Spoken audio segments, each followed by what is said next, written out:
Hello guys, sobrang lamig na ngayon at ang ating natitirang kamatis dito sa garden ay ililipat natin sa ating greenhouse. Ayan o. So, medyo matataas kasi sila kaya hindi natin sila malipat. I-try natin.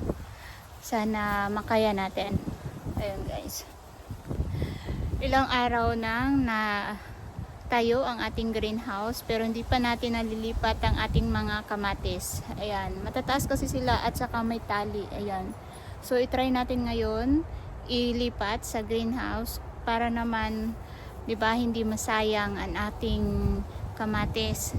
'Yun. So ang gagawin natin, mayroon tayo ditong extra na tali. Tanggalin muna natin siya tapos ilipat natin doon sa loob.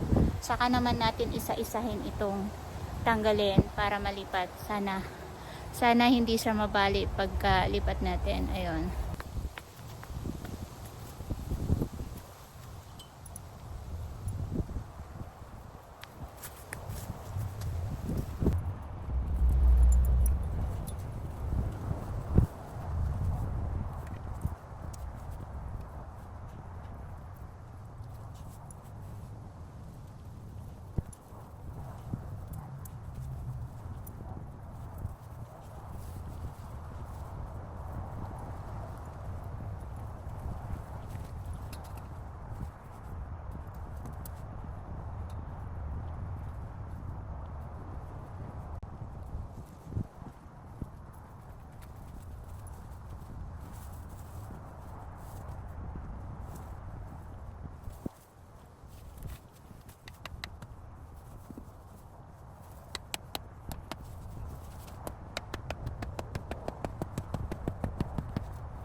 Napasok na rin natin ang ating mga kamatis. Ayan o. Diba? Sana mabuhay sila kasi nagdilaw na talaga sa ilang araw na lamig sa labas. Hindi natin sila napasok kasi sobrang taas na nila at may mga bunga, 'di ba? 'Yun. Nakaya pala natin kahit tayo mag-isa na naglipat dito sa greenhouse. Ayun. Thank you sa panonood, guys. Bye-bye. Ito na yung laman ng aking greenhouse.